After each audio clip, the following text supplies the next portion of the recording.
하나님 아버지 감사합니다.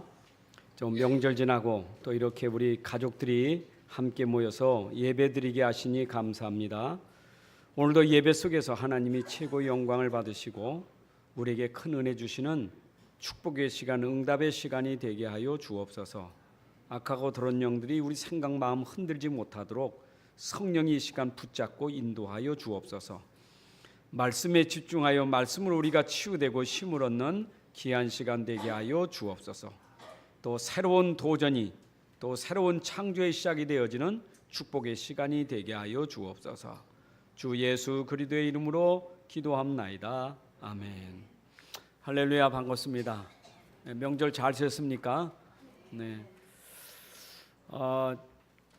과일을 팔아도 과일 파시는 분이 그 과일의 특징을 가지고 설명을 잘해야 과일이 잘 팔리죠.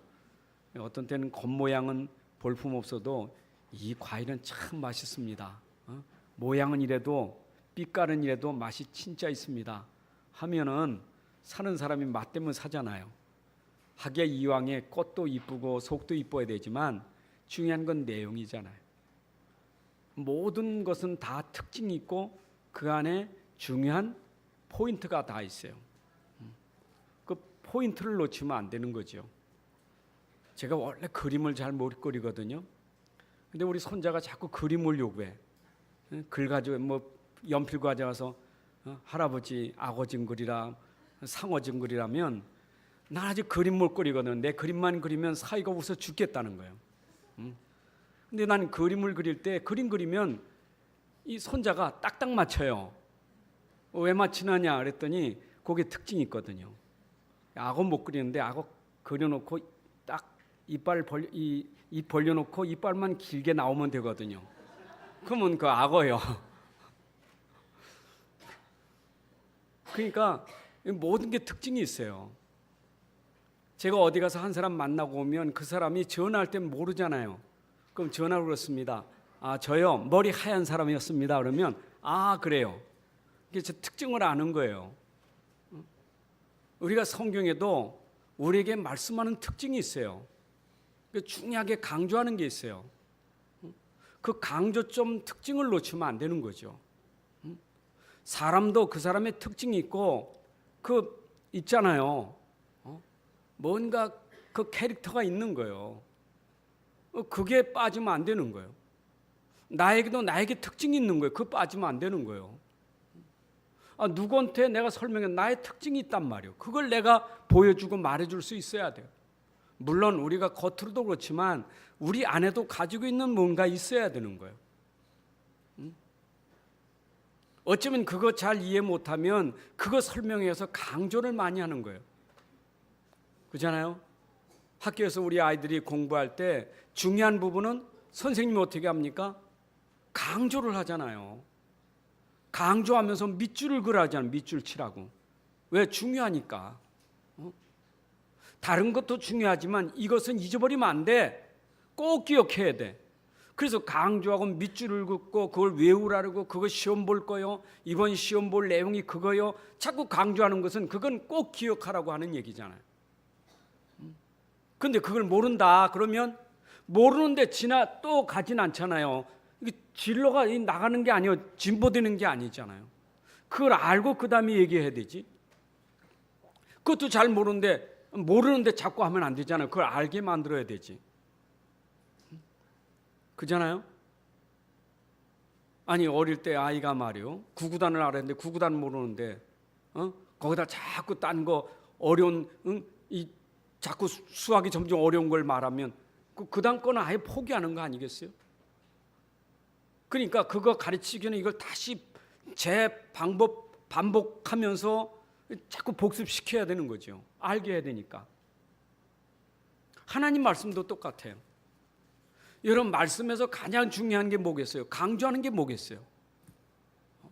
이 말씀에 강조하는 게 있단 말이에요. 그 강조하는 걸 놓치면 안 돼요. 성경이 말하고 있는 핵심, 강조 그거 놓치고 자꾸 다른 얘기하면 강조 빠지고 그거 하면 이거는 아무것도 아니에요. 우리 예수 믿는 사람 아닙니까? 예수 믿는 사람 안 믿는 사람 달라요. 분명히 달라요. 예수 믿는 사람 안 믿는 사람. 이번에 명절 때 여러분 만났잖아요. 가족들 만났잖아요. 예수 믿는 사람 안 믿는 사람 다르잖아요. 말도 다르고 문화도 다르고 상태도 다르잖아요. 근데 예수 믿는 사람도 다른 게 있다니까. 똑같이 예수 믿는데 예수 믿는 게 똑같지 않아요. 같이 예수 믿는데 소통이 안 돼. 왜냐? 같이 예수 믿는데 안 통하는 게 있다니까. 불신자야 예수 모르니까. 그렇지만 예수 믿는 사람도 예수 믿는데 안 통한다니까. 왜냐? 성경에서 말하고 있는 중요한 키를 놓치면 예수 믿는 것이 헛돼 버려요. 예수가 누굽니까? 예수 이름의 뜻이 뭡니까? 마태복음 1장 21절에 아들을 낳으리니 이름을 예수라 하라. 그 예수는 누구 죄를? 자기 백성의 죄를 사하실, 구원하실, 그 죄를 없애고 사해 주실 분이요. 구주라 이 말이요. 그렇죠? 다윗의 동네에 예수가 나셨는데 그분이 누구냐? 구주, 곧 그리스도라. 예수님은 구주예요. 거기까지는 알아요. 예수 이름은 구주요, 구원의 주예요, 구세주예요. 예수 믿는 사람들이 예수 구세주 알아요. 구원의 주 알아요. 그러나 구세주지만 그가 하는 일은 그리스도예요.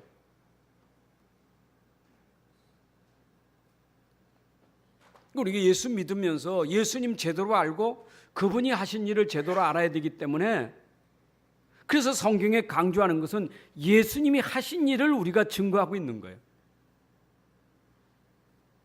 그래서 강조하는 거예요. 자, 예수 믿는데 다 같이 뭐 교회가 다 같이 예수 믿으면 다 같으냐 않느냐? 그 교회나 그 교회나 다 예수 믿는데 같이요. 예수 믿는 거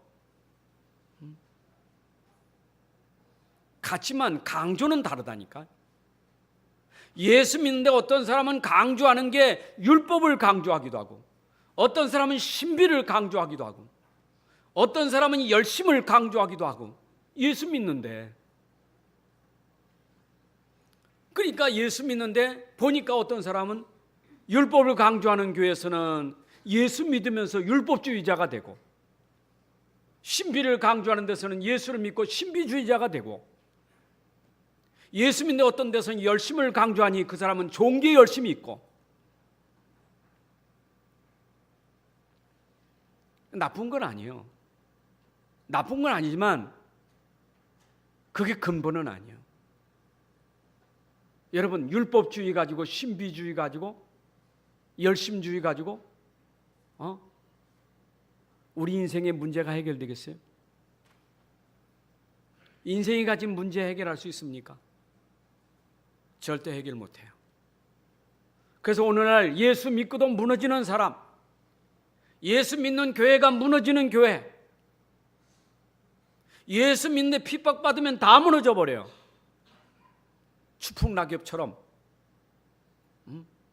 가을날 간당간당 매달렸던 나뭇잎이 바람 부니까 우르르 떨어지는 것처럼 지금도 교회 간신히 그냥 마지못해 나오는 거예요. 그러다 핍박 오면 다 떨어져 버려요. 여러분, 우리 예수 믿는 부분에 예수에 대해서 우리가 이해 못하면 자기 가진 문제도 해결 못해요. 오늘 왜 예수님을 우리가 계속 말해야 되고 예수를 왜 계속 믿어야 될 이유가 뭔지를 우린 분명히 알아야 돼요.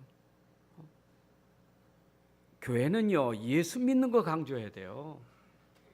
교회는 예수 믿으라고 모인 거예요. 오늘도 예수 믿으라고 말하는 거예요. 예수 믿어야 돼요. 주 예수를 믿어야 네가 구원받고 네 집도 구원받아요. 예수 믿는 게 구원의 길이에요. 예수 믿지 않으면 안 돼요. 절대 안 돼요. 밖에 있는 사람 예수 믿을 필요가 없어요. 왜냐? 자기 상태를 몰라요. 자기 문제를 몰라요. 예수 믿을 이유가 없어요. 자기를 모르기 때문에. 자기 상태를 모르니까 꼭 믿어야 되냐? 그렇게 믿으라고 강조하는, 내버려둬. 믿는 건 자유요. 맞는 말이잖아요. 그런데 우리는 어떻습니까? 그래도 믿어야 돼. 믿지 않으면 안 돼. 내버려둬. 그래도 믿어야 돼. 내가 지금 기도하고 있어. 넌 꼭 믿어야 되니까. 왜 그래요? 아는 사람. 아무 종교나 다니면 되지. 뭐 이렇게 자꾸 교회 나오라 그래. 절에 가든 뭐 천주교, 아무 종교나 가면 되지. 뭐 교회 나와서 예수 믿으라고 자꾸 강조해. 몰라요.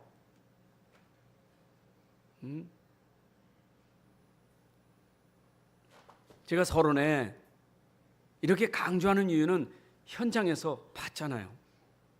명절 현장에서 봤잖아요. 불신자도 보고 예수 믿는 사람도 봤잖아요. 여러분 봤잖아요. 예수 믿는 사람들, 예수 믿는 형제들 봤잖아요. 상태를 보셨잖아요.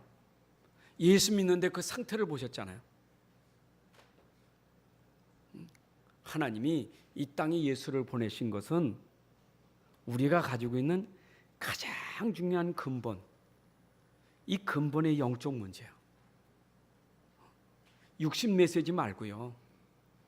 예수 믿고 돈 벌어라, 예수 믿고 너 성공해야 된다, 예수 믿고 부자 해야 된다, 그거 말고 육신 메시지, 너 예수 믿으면 네가 복 받아, 예수 믿으면 사업이 잘 돼, 그거 말고요.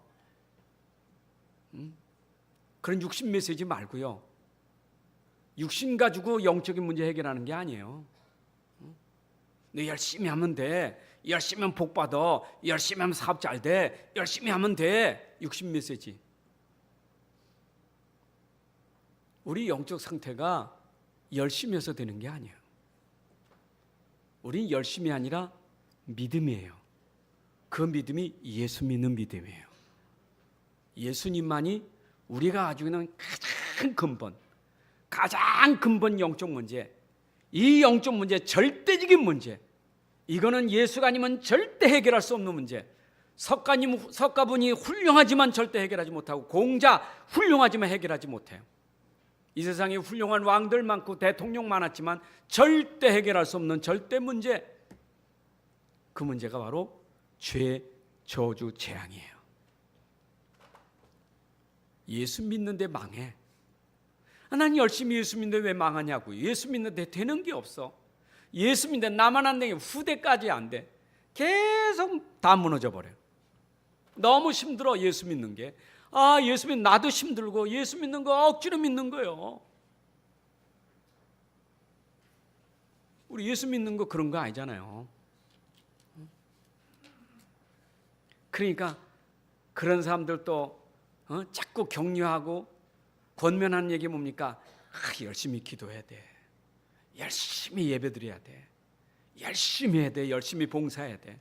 그게 답이잖아요. 우린 그게 답이라 열심히 하면 되는 줄 알고. 여러분, 우리가 가지고 있는 절대 안 되는 죄와 저주, 재앙은 꺾어질 수 있는 것은 그리스도밖에 없어요. 그래서 그리스도는 오직 예수밖에 없어요. 훌륭한 분 많이 있지만 그분은 절대 그리스도 아니에요. 성경에서 우리에게 말씀하신 그리스도는 오직 예수예요. 그래서 하나님이 내가 그리스도를 보내겠다, 내가 메시아를 보내겠다 그랬지, 예수를 보내겠다 그러지 않았어요. 내가 그리스도를 보내겠다, 메시아를 보내겠다. 그런데 내가 그 그리스도를 보냈는데 그 이름을 예수라라. 여러분, 그리스도가 오셨는데 그 이름이 예수예요. 여러분들 예수와 그리스도를 잘 구분해서 들을 줄 알아야 돼요.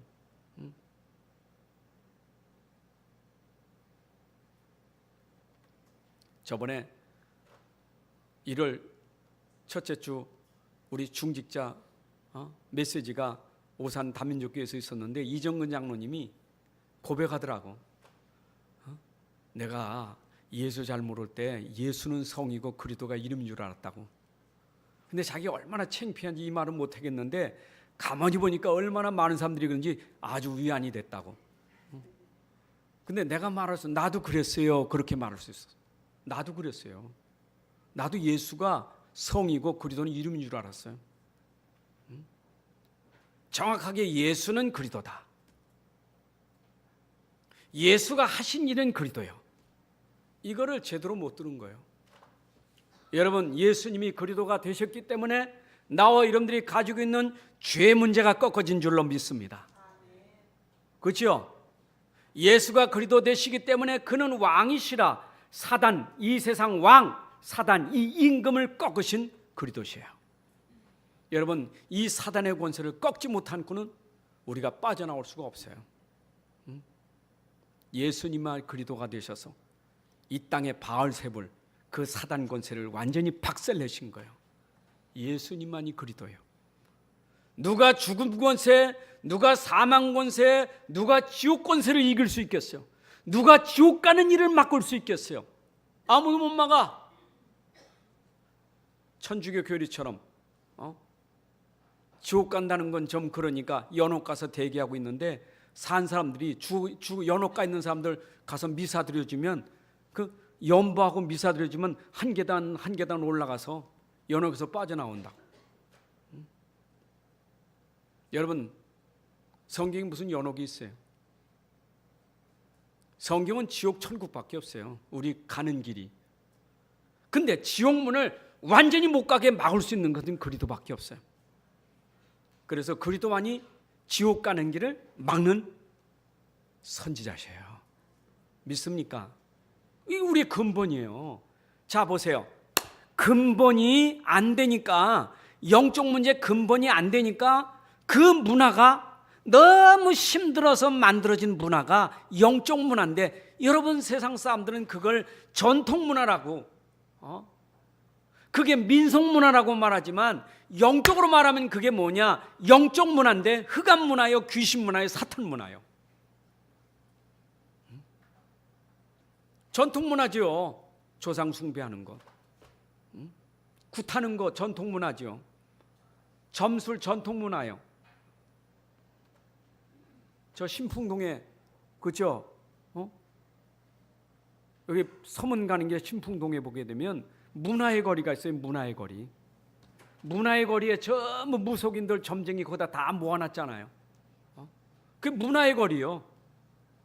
세금 걷어서 문화의 거리 만들어가지고 그들 거기다 다 넣어놓고 간판 새로 만들어주고 다 하고 있잖아요. 그게 문화요. 시달리는 사람들 거기 와서 자기도 시달리고 시달리는 사람들 답 준다는데 속이고 있잖아요. 그것 때문에, 영적 문화 그것 때문에 망하는 집이 한두 집입니까? 우리 집이 그 군문화에 망한 사람이요, 미신문화에 망한 사람이 우리 집이 그렇게 망했다니까. 우리 집안이 망했다니까. 영적인 상태도 모르지, 영적인 문화도 모르지. 그러니까 그것이 전통이라는 껍데기로 말미암아 사람들이 쏘아가지고 지금 다 망하고 있는 거예요. 예수 믿는 사람들이 그거 압니까? 복음 모르면, 그리도 모르면 그거 몰라요. 우상 몰라요. 우상이 뭔지도 몰라. 나부터 부끄럽게 우상 모르니까 우상 사가지고 와서 성도들에게 우상 다 나눠줬다니까. 제주도 우상, 그 하루방 우산, 그 뭐 하루방 그 있잖아요. 그거 갔다 오니 선물이 얼마나 좋아, 열쇠고리가. 그러니까 막 기념품으로 그거 사다가 성도들 하나씩 다 나눠주잖아요. 주머니에다 전부 열쇠고리 다 가지고 다녀. 우상 몰라.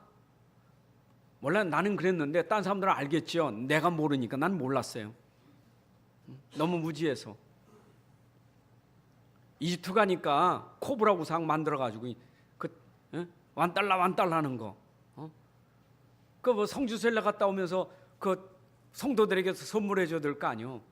그러니까 $1짜리, $1짜리 그거 사가지고 잔뜩 사다가 그거 주니까 집에다 하나씩 다 걸어놨다니까, 벽에다가. 몰라. 나도 모르고 그들도 몰라. 난 몰랐다니까. 아니, 아는 사람 알았겠지. 난 몰랐어요. 예수 믿어도 우상 모르는 사람 많아요. 그게 바로 문화예요. 그건 결국 시달리다가 마지막은 멸망 상태예요. 여러분, 마지막은 끝이 멸망이요. 끝이 어디냐? 영원한 멸망, 지옥이에요. 그러니 예수님이 오셔서 이 땅에서 하신 일이 그런 데서 우리를 구원하는 거예요. 주 예수를 믿으라 천국 간다 그 말이 아니라 주 예수를 믿으라 구원을 받으리라 이 말이요. 예수 믿으면 천국 간다 그 말이 아니라 예수 믿고 구원 받으라 이 말이죠. 구원 받아야 돼요. 흑암에서 빠져나와야 되고 저주에서 빠져나와야 돼요. 지옥권세에서 빠져나와야 돼요. 빠져나올 수 있는 길은 그리도밖에 없어요. 그래서 예수님이 오셔서 하신 일이 복음이에요. 자, 예수 십자가에서 그 일을 하셨는데 그 일을 하시기 위해서 우리에게 행하신 그들의 예수님의 모든 행적이 뭐냐? 완전 복음이요. 예수님은 완전 복음이요. 자 보세요. 예수님이 동정녀 마리아의 몸에서 탄생하셨다는 것은 그분이 우리 죄를 위해서 죽을 수 있는 자격이 완전하다 그 말이에요. 누가 처녀의 몸에서 나왔어요? 처녀의 몸에서 나왔다는 말은 이 땅의 모든 사람은 죄인인데 예수님은 죄가 없다. 그러므로 그는 우리 죄를 없이 할 수 있는 완전한 자격을 갖춘 분이다. 그래서 예수님의 탄생이 완전한 복음이에요. 여러분 이거부터 믿지 않잖아요. 무슨 처녀의 몸에서 아기가 낳느냐 이 말. 거짓말하지 말라고. 여러분 예수님이 처녀의 몸에서 나셔야만 그가 우리를 위해서 죽는 것이 그게 합당한 거예요. 믿습니까? 그래서 그는 죄가 없으신데 십자가에서 고난 받으시고 십자가에 죽으실 때 다 이뤘다 하는 말은 우리 인생이 가지고 있는 모든 문제를 십자가에서 다 끝냈다 이 말이에요. 여러분 십자가에서 우리 인생의 저주, 재앙, 지옥 모든 권세를 다 꺾으신 줄로 믿습니다. 그게 십자가의 복음이에요. 우리 다음 시간에 보겠지만 갈라디아 6장 14절에 바울은 십자가 외에는 자기가 자랑할 게 없다 그랬어요. 고린도 2장 1에도 난 십자가 외에는 더 알지 않기로 작정했다고 했어요. 여러분 십자가는 우리 인생의 모든 저주와 재앙을 인생 문제를 완벽하게 해결하신 완전한 복음이요. 그 증거로 부활이 우리에게 완전한 복음을 증거하는 거예요. 부활이 없다 하면 예수님의 죽으심이 헛된 것이고 우리의 믿음이 헛된 것이라 고린도서 15장에 그래서 그는 성경대로 우리 죄를 위해 죽으시고 성경대로 다시 살아나셨느니라. 여러분 예수님이 죄 없으신 분이 우리 죄를 위해서 십자가에 죽으신 것이 우리 인생의 모든 문제 다 해결하셨는데 그가 부활이 없다면 십자가에 죽으심이 헛된 거라니까. 우리가 그 십자가의 복음을 믿는 것이 헛된 거예요. 그런데 그가 다시 사신 것은 그가 성경대로 우리 죄를 위해 죽으시고 다시 살아나심으로 그가 과연 그리스도라는 것을 증거하게 된 거예요. 믿습니까? 그리고 그는 다시 살아나셔서 다시 무덤 들어간 게 아니라 승천하셨다 이 말이에요. 죽음을 보지 않고 다시 승천하셨다. 승천하셔 지금 어디에 계셔요? 주님의 보좌 우편에 계신데 그가 온 세상에 복음이 전파되면 끝이 오는데 그때 주님이 재림하실 것이다. 예수님은 죽으시고 부활하셔서 하나님 보좌 우편에 계시다가 땅끝까지 복음이 전파되면 우리를 데리러 이 땅에 재림하실 줄로 믿습니다. 이게 완전한 복음이요. 여러분 복음이 모자라진 않아요. 부족하진 않아요. 오늘도 이 완전한 복음이 갈라디아 교회에 바울을 통해서 전달됐다 이 말이요. 사도들이 전해준 복음, 완전한 복음. 십자가에서 예수님이 죽으셔서 율법으로 해결되지 않는 것, 할례로 행하지 않아 할례로 되지 않는 것, 너희들의 종교 유대 종교로 되지 않는 것, 십자가의 죽으심으로 말미암아 종교가 해결할 수 없는 것을 다 끝냈다. 이렇게 복음이 전파됐다 이 말이에요. 갈라디아 교회 바울이 그래서 세워진 교회가 갈라디아 교회. 그죠? 그런데 그 복음 완전한 복음이요. 그 복음은 바울이 전해준 복음은 모자란 게 없어요. 부족한 게 없어요. 이 시대에 여러분들에게 전달하는 복음, 예수님은 그리스도가 되셔서 여러분의 인생 문제 다 해결했다는 이 복음은 완전한 복음인데 여러분들에게 전달될 때 모자라잖아요. 완전한 복음이요. 바울이 시대에 전한 복음이나 이 시대 바울을 통해서 우리에게 증거된 복음을 전하는 이 복음은 완전한 복음이에요. 그런데 교회에 가만히 들어와서 다른 복음으로 속이고 있다 이 말이에요. 야, 예수 십자가에 죽으신 것이 네 인생에 다 문제 해결됐다고? 아니요. 그건 모자라. 할례도 해야 되지. 율법도 지켜야 되지. 그 사도는 진짜 사도 아니요. 이러면서 교회를 흔들었다 이 말이에요. 그때 갈라데 교회가 속지 말아야 된다 이 말이죠. 속은 거요. 속으니까 교회가 자꾸 요란해 흔들려 교란하게 하여 이상한 복음으로 자꾸 교란하여 교회를 흔들어 버리니까 교회가 흔들흔들 되는 거예요. 성경의 표현이 작은 누룩이 교회에 들어와서 온 덩어리에 다 퍼지게 만들고 있다 이 말이에요. 교회를 다 흔들고 있어. 그래서 바울이 갈라디 교회에게 지금 편지를 쓰면서 호되게, 야 어리석은 사람들아, 네가 어찌 성령을 시켰다 육체로 마치겠느냐? 누가 너희를 꾀더냐? 다른 복음 없다. 내가 전해진 그 복음 붙잡고 놓치지 마라, 속지 마라. 그런데 명심할 게 있다. 그런 일로 인하여 사람들이 약하여 죄를 범하거든 그 죄 때문에 정죄하고 비판하고 판단하지 마라. 그때 네 자신을 살펴서 너를 돌아보라. 여러분, 우리가 복음을 전했어도 그 복음이 가만히 들어온 사람들 때문에 흔들대는 사람 많아요. 그렇잖아요. 복음 듣고도 복음은 완전한데 복음 듣고 흔들댄다니까. 복음 듣고도 자꾸 말이요, 자기도 모르게 빠지는 거예요. 그러니까 불평도 많고 원망도 많고 자꾸 어렵게 하는 일들이 많은 거예요. 그거를 보거든 네가 그 사람 보고 판단하고 정죄하지 마라. 도리어 너를 살펴보라. 그 오늘 설교의 주제예요.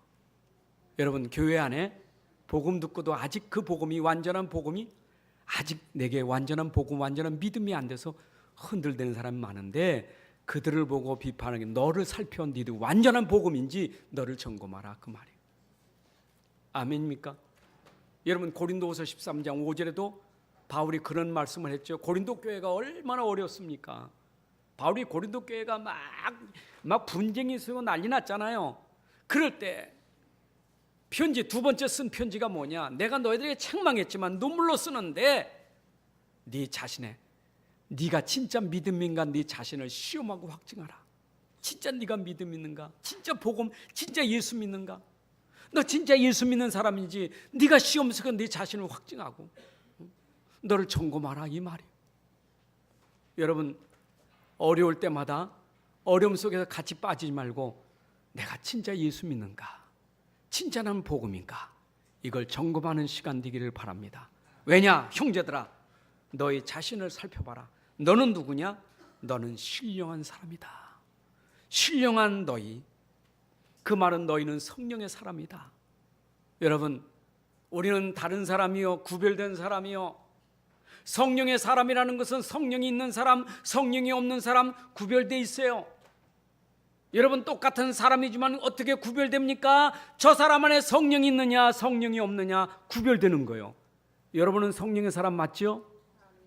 예수 믿는 사람, 진짜 예수 믿는 사람은 그 안에 성령이 임한 줄로 믿습니다.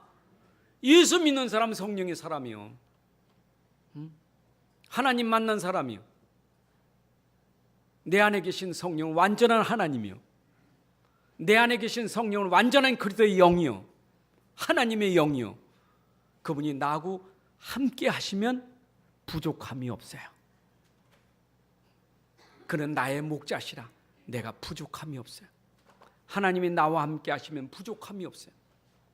함께 하시는 하나님, 너희는 신령한 사람, 영의 사람, 네 안에 계신 성령이 너와 동행하고 너를 인도하고 너를 책임진다 이 말이요.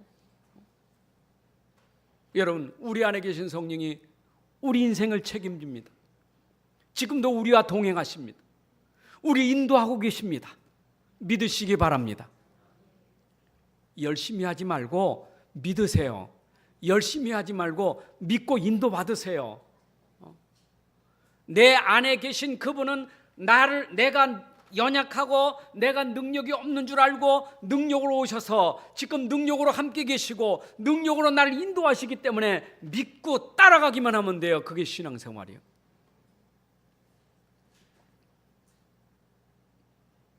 여러분, 믿으면 내 안에 계신 성령이 역사하실 거예요.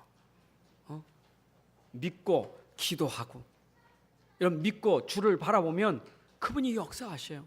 그게 신령한 사람이에요. 그렇다면 이제는 우리의 심령이 어떤 심령이 되어야 되느냐? 온유한 심령이 되어야 돼요.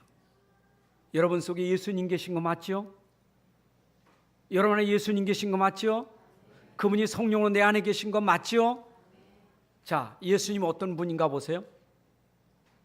마태복음 11장 28절에 보게 되니까 나는 온유하고 겸손하니, 예수님은 자기 자신을 가리켜서 나는 온유하고 겸손하니, 예수님은 온유하고 겸손한 분이에요. 그래서 빌립보서 2장 5절에 보니까 빌립보 교회가 다툼이 생길 때 바울이 편지를 써서 너희는 예수님의 마음을 품으라. 예수님의 마음이 어떤 마음? 온유하고 겸손한 마음, 그 마음을 네가 품어라. 여러분, 우린 예수님이 내 안에 있다는 말은 온유하고 겸손한 분이 내 안에 계시니 우리는 온유한 마음을 갖는 것이 바로 예수님을 마음에 품고 있는 사람이에요. 온유한 사람이 되시기를 바랍니다. 그럼 온유라는 건 뭡니까? 온유와 겸손을 함께 따라가는 거예요. 그러니까 오늘 성경 안에서 연약함으로 실수하고 범죄한 자를 보고선 네가 온유한 심정으로 그들을 어떻게 하라 이 말이요? 어떻게 해줄 알았어요? 오늘 분명히니까 온유한 심령으로 그런 자를 바로잡고 너 자신을 살펴보아. 여러분, 그들을 바로잡아 줄 수 있는 것은 온유한 심령을 가지고 잡아줘야 돼요. 겸손함으로 해야 돼요.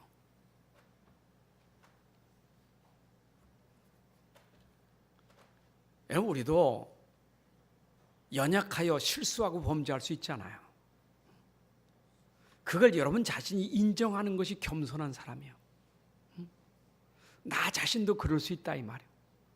겸손함으로 우리가 바로잡아줘야 돼요. 나는 괜찮은데 넌 왜 그래? 그게 아니거든요. 야, 나는 확실하고 괜찮은데 넌 왜 그러냐? 그게 아니에요. 온유하고 겸손한 마음으로 그들을 바로잡아줘야 된다 이 말이에요. 나도 연약해서 내 안에 그리스도가 아니면 안 돼. 그리도만이 답이요, 그리도만이 길이요, 그리도만이 구원의 길이요. 그 사람이 다른 복음 따라가지 않도록 그리도만이 길이요. 이 복음으로 바로잡아줘야 돼요. 믿습니까? 여러분, 우리 교회 안에 우리가 서로 이런 속에서 정말 복음으로 바로잡아줄 수 있는 사람이 돼야 돼요. 복음 아닌 다른 것이 들어가면 틀린 것, 잘못된 것, 이게 망할 것이거든요. 틀린 복음을 올바른 복음으로 우리가 반드시 잡아줘야 돼요. 올바로 예수 믿게 만들어야 돼요. 예수 진짜 믿게 만들어야 돼요. 우리 예수 믿는 사람이요. 그러면서 뭐라 했어요? 너도 시험 받을까 두려워하라. 여러분, 우리가 남을 바로잡아준다고 하면서 내가 시험 들 수 있잖아요. 나도 시험 들까 두려워해야 돼요. 여러분, 문제가 생길 때 그 문제 앞에 우리가 정죄하기 전에 내가 이전에 그 문제 속에 빠진 사람일 수 있어요. 그잖아요. 누구만 맞다나 개구리가 올챙이적 생각 못한다고. 내가 진짜 복음 모르기 전에 복음 몰랐을 때 그래 나도 살았잖아요. 지금 이분이 복음이 희미하고 복음이 각인 안 되다 보니까 그럴 수 있잖아요. 지금도 여전히 나도 잘 안 되는 거 있잖아요. 그죠? 우리 체질이, 우리 뿌리 체질이 지금 이 사람이 실수하고 약하여서 자꾸 잘못된 것을 볼 때 나도 그럴 수 있잖아요. 그게 겸손이요. 그게 온유한 마음이요. 그게 말씀으로 길들여진 사람이요. 또 앞으로 우리가 장담할 수 없어요. 나는 앞으로 오직 복음에 속지 않을 거예요. 나는 오직 복음으로 이젠 죽을 때까지 오직 복음이요. 그래 말하지만 장담하지 못한다 이 말이에요. 우리가 정죄했다가 내가 그런 것에 빠지면 나 스스로 내가 정죄하는 거예요. 그러니 너도 시험 받을까 두려워하라.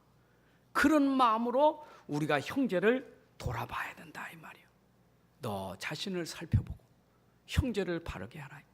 지금 이 갈라데 교회를 지금 바울이 책망한 이후에 갈라데 교회 안에서 일어난 일로 인해서 지금 교회를 잘 이렇게 지금 잘 이렇게 잘 되도록 원네스 되도록 지금 도와주고 있는 거예요.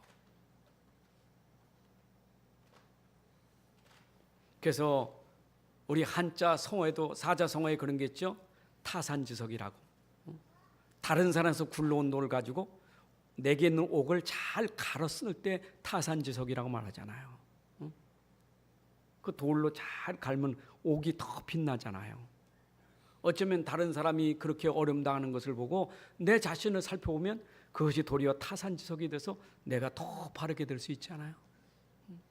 그러게 하나님이 저걸 통해서 저런 걸 보게 하셔서 나를 돌아보게 하시는구나. 정말 내가 예수 믿는 사람인가? 나도 진짜 저런 시험에 들지 않을까? 나 자신을 돌아볼 수 있는 기회가 된다 이 말입니다. 너 자신을 살펴봐라. 그러면서 뭐라고 말합니까? 너희가 서로 짐을 지라. 여러분, 짐, 인생이 가지고 있는 짐. 마태복음 11장 28절 30절에 예수님이 이 땅에 오신 것은 우리의 짐을 벗어주시려고 오신 거예요. 그럼 인생이 어떤 짐을 지고 있습니까? 여러분, 죄의 짐을 지고 있잖아요. 그 죄의 짐을 사람이 벗으려고 애를 쓰는데 그 애를 쓰는 것이 수고고 그게 무거운 거예요. 마태복음 유대인들이 그 짐을 벗으려고 율법과 종교를 가지고 수고하고 애를 쓰는데 그걸 보고 예수님이 수고하고 무거운 짐진 자들아 다 내게로 오라. 내가 너를 쉬게 하리라. 수고하고 율법을 지키는 게 얼마나 수고가 많습니까? 그 수고가 이 죄의 짐을 벗을 수 있겠어요? 근본적인 영적 문제 해결할 수 있겠어요? 종교라는 열심 가지고 우리가 가지고 있는 영적 문제 해결할 수 있겠어요? 그러니까 얼마나 짐이 무겁겠어요? 예수님이 인생의 짐을 벗겨주시는 거예요. 찬송가 337장 그렇게 즐겨 부르는 찬송은 아니지만 이 말씀 준비하다 생각이 나서 가사를 봤어요. 무거운 짐을 나 홀로 지고 견디다 못해 쓰러질 때 불쌍히 여겨 구원해 주지 은혜의 주님 오직 예수. 우리가 무거운 짐을 지고 견디다 못해 쓰러져 버려. 그럴 때 우리를 불쌍히 여겨서 그 짐을 벗어주실 분은 은혜의 주님 오직 예수밖에 없어요. 여러분, 인생의 모든 짐을 벗어주시는 분, 해방시켜 주시는 분, 여기에 그리스도의 법으로 우리가 완전히 해방시켜진다 이 말이에요. 2절에 너희가 짐을 서로 지라 그리하면 그리스도의 법을 성취하리라. 로마서 8장 1절 2절에 보니까 하나님이 만들어 주신 그리스도의 법, 생명 성령의 법이 죄와 사망의 법에서 너희를 해방시키느니라. 여러분, 그리스도만이 우리를 해방시키는 법인 줄로 믿습니다. 이 법을 따라가야 돼요. 불법을 행하는 자들아, 그 말은 뭐예요? 네가 지금도 이렇게 저렇게 지키지 못하는 것, 그거 법이 아니라 예수를 믿지 않는 것이 불법이요. 하나님 만들어 놓은 법, 그리스도의 법, 오직 그리스도만이 우리의 인생의 짐을 벗을 수 있는 유일한 길인 줄로 믿습니다. 그래서 창세기 3장 15절부터 인생이 가지고 있는 아담과 하와가 그 짐을 지고 있을 때 아담과 하와의 짐을 벗기 위해서 하나님이 주신 복음이 뭐냐? 여자의 우선 그리스도로 짐이 벗어졌다 이 말이에요. 이스라엘 백성들이 애굽에서 노예로 400년 동안 노예의 짐을 지고 있을 때 하나님께서 그들에게 피제사라는 이 비밀을 가지고 그 짐을 벗어주셨다 이 말입니다. 예수 그리스도가 오셔서 십자가에 피를 흘리심으로 말미암아 노예에서 해방시켜 주신 줄로 믿습니다. 바벨론에서 이스라엘 백성들이 70년 동안 포로 생활할 때 그 포로에서 누가 해방시켜 줄 수 있겠느냐? 보라, 처녀가 잉태하여 아들을 낳을 것이니 그 이름을 임마누엘이라 하리라. 바로 처녀가 잉태하여 아들을 낳을 것이다. 예수 그리스도만이 우리를 포로에서 자유를 주실 줄로 믿습니다. 여러분, 우리에게 자유, 해방을 주시는 분은, 짐을 벗어주시는 분은 오직 그리스도밖에 없는 줄로 믿습니다. 그렇다면 이제 우리가 이 법을 가진 자요, 그리스도를 가진 자라면 우리는 어떻게 해야 되겠어요? 내가 하는 게 아니라 내 안에 있는 복음, 내 안에 있는 그리스도의 법으로 다른 사람의 짐을 져줄 수 있는 사람이 돼야 돼요. 자, 보세요. 주님이 우리에게 짐을 져주시고 나서 내가 네게 메어주는 멍에는 어떻다고요? 가볍고 쉽다고 했어요. 여러분, 우리가 먼저 맨 멍에는 우리가 묶여있는 멍이에요. 짐으로 묶여있는 멍이에요. 벗어날 수 없는 멍이에요. 꼭 묶여있는 멍의 노예예요. 그런데 주님 벗겨주시고 주님 메어주신 멍에는 뭐냐? 쉽고 가벼움이나 다른 거예요. 자, 복음 가진 자가 내가 이렇게 주님의 은혜를 통해서 벗고 나니 얼마나 감사한지 그때부터 교회 안에 이 짐을 지고 있는 사람들에게 그 짐을 벗어주는 일이 멍에인데 쉽고 가벼움이니라. 여러분, 쉽고 가볍다, 쉽다, 가볍다, 행복하고 기쁜 일이에요. 여러분, 복음 가진 자가 교회 안에서 무거운 것 때문에, 어려운 것 때문에 힘들어할 때 복음을 통해서 그들을 살려주는 그 기쁨이 얼마나 큰지 몰라.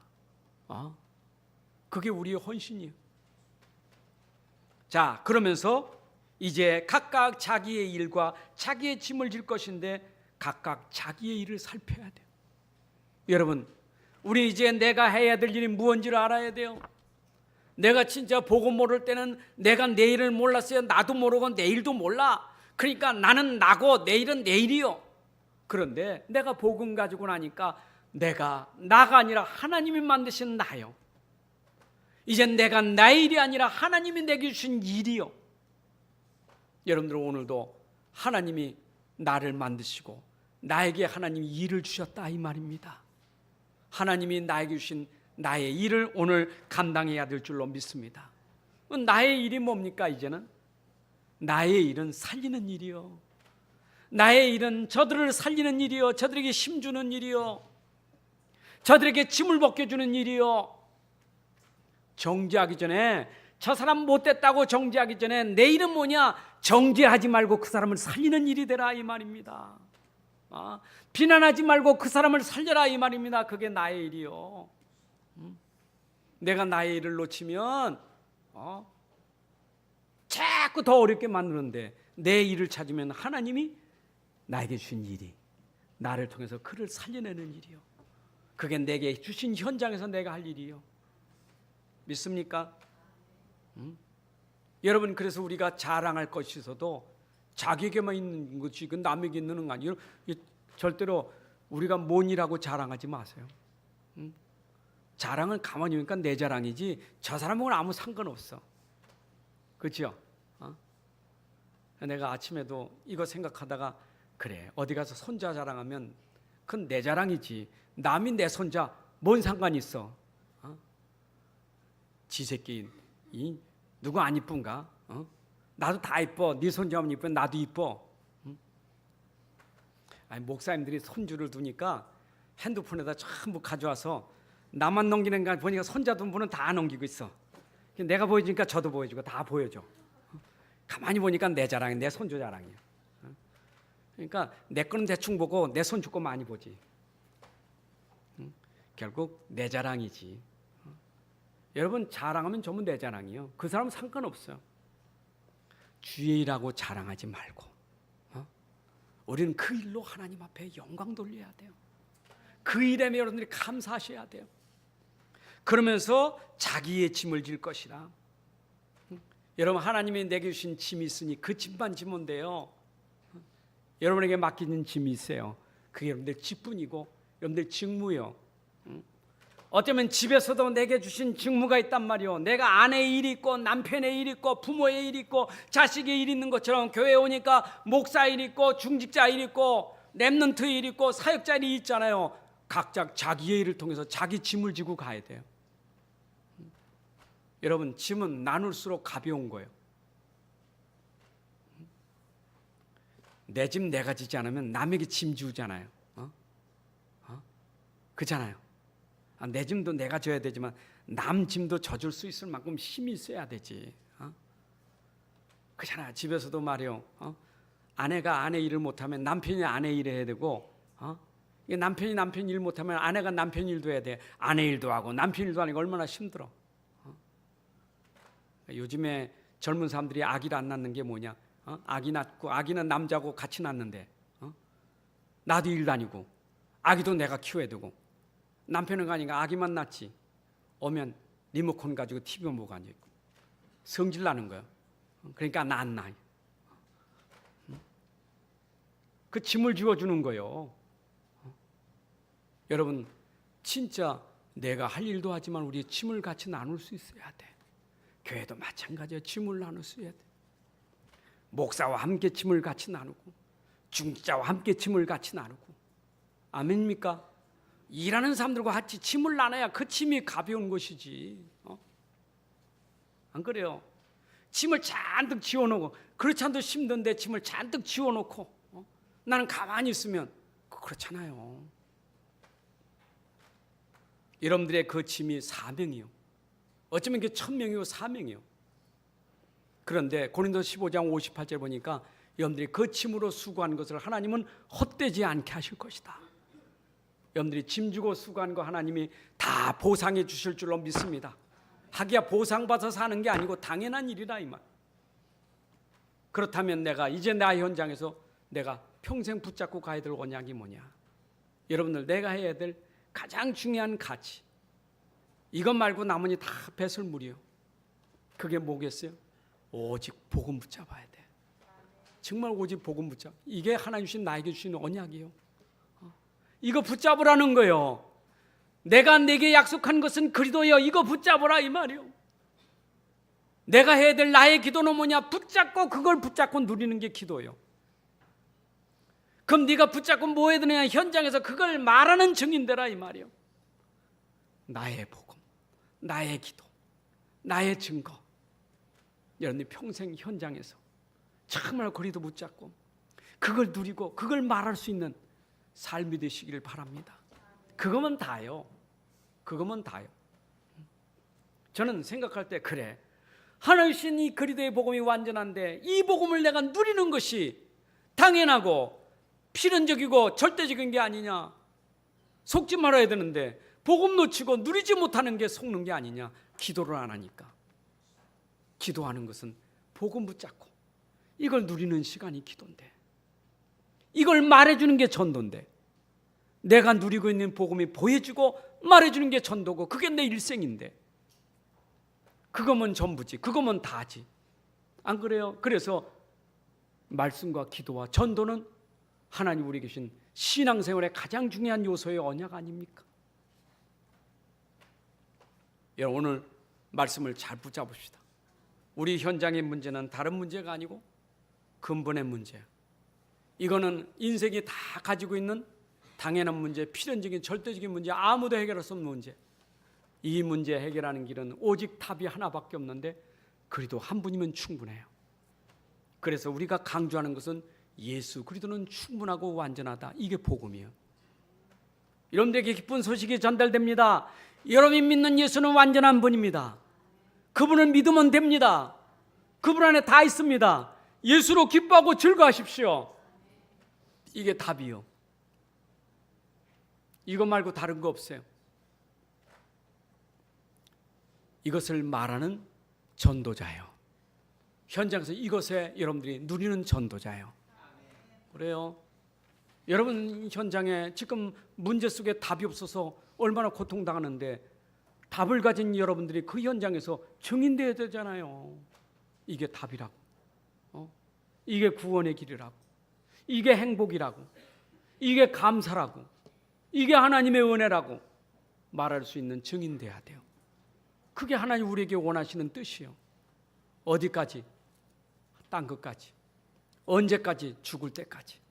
여러분 죽을 때까지, 땅끝까지 우리 현장에서 내가 누리는 그리스도를 말하는 증인으로 서시기를 주님의 이름으로 축복합니다. 하나님 아버지 감사합니다. 오늘도 이 귀한 시간에 우리에게 주신 말씀으로 다시 한번 굳게 붙잡고 우리 자신을 살펴 우리 자신을 복음으로 세워가는 귀한 시간 되게 하여 주옵소서.